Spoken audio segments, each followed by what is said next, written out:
Bonjour chers internautes, je fais cette vidéo aujourd'hui dans le cadre d'une série de discussions et de vidéos que nous aurons régulièrement désormais sur une actualité thématique de mon choix. Et pour cette première vidéo, j'ai choisi en fait une affaire qui est suivie par certains, mais qui traduit en réalité ce contexte un peu grotesque de manipulation et d'instrumentalisation de la justice. Je parle tantôt de l'affaire Parfait Siki. Certains ont entendu parler. Parfait Siki, c'est un journaliste qui a été secrétaire général de la FECAFOOT par intérim, notamment dans la période précédant l'élection du président de la FECAFOOT, Samuel Eto'o. Et Parfait Siki a été placé en détention depuis la semaine dernière et à son 6e jour aujourd'hui. L'affaire pour laquelle Parfait Siki est convoqué à la police judiciaire il y a quelques jours, ce serait pour une détention d'un document. C'est-à-dire, Parfait Siki avait d'abord été convoqué à la police judiciaire il y a un mois et demi. Il s'y est rendu suite à une plainte de la Fédération camerounaise de football où il était accusé de détenir illégalement un document. Et ce document, il l'a produit et il est reconvoqué comme par hasard, un mois et demi après. Vous comprendriez ultérieurement pourquoi j'utilise comme par hasard, également pour être de nouveau accusé d'être détenteur d'un document. Et de quel document il s'agit? Il s'agirait en réalité d'un procès verbal d'élection d'un vice-président.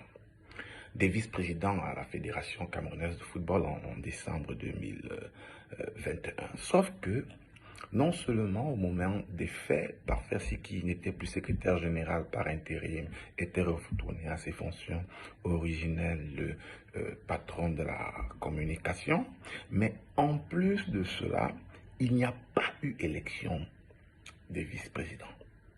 Ça, c'est ce qui n'a pas souvent été dit, mais tous ceux qui ont suivi l'élection du 11 au 12 décembre 2021 savent qu'il n'y a pas eu élection de vice-président.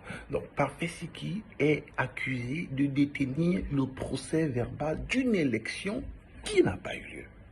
Donc, je ne sais pas si on se rend compte, en fait, du contexte dans lequel nous nous situons. On vous accuse de détenir le procès verbal d'une élection qui n'a pas eu lieu. Pourquoi? Parce qu'il y a eu un faux document qui a été fabriqué attestant qu'il y a eu élection des vice-présidents. Or, la copie originale de ce faux procès verbal a disparu. Et aujourd'hui, les responsables de la FECAFOOT accusent Parfait Siki de détenir une fausse copie de ce procès verbal, qui, je répète encore, n'a pas eu lieu. Donc, c'est dans ce chemin qu'il est convoqué. Il est convoqué pour déposer ce document. Et Parfait Siki dit, je n'ai pas ce document. Il n'a pas ce document, et d'autant plus qu'il ne peut pas produire ce document, non seulement parce qu'il n'avait plus les fonctions pour détenir ce document, mais en plus parce que ce document ne devrait pas exister, d'autant plus qu'il est faux. Et donc, ça fait 5 jours que Parfait Siki est gardé. Il a été présenté au parquet jeudi. Le parquet l'a renvoyé à la police judiciaire pour complément d'information. Et là, le dossier est bloqué. Mais ce qu'il faut voir, c'est cet ensemble de connexions mafieuses autour de cette affaire.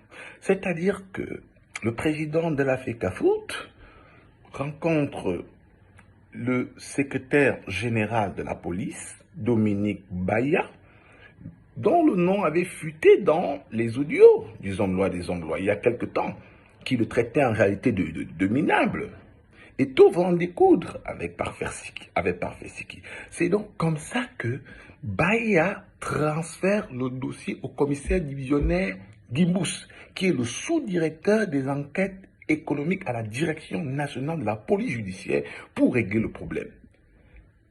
Et donc, c'est cette alliance-là qui conduit Parfait Siki en cellule à la police judiciaire, et le dossier est transféré au niveau du parquet chez le procureur Tamak. Et qui est Tamak? C'est encore un ami de Samuel Eto'o.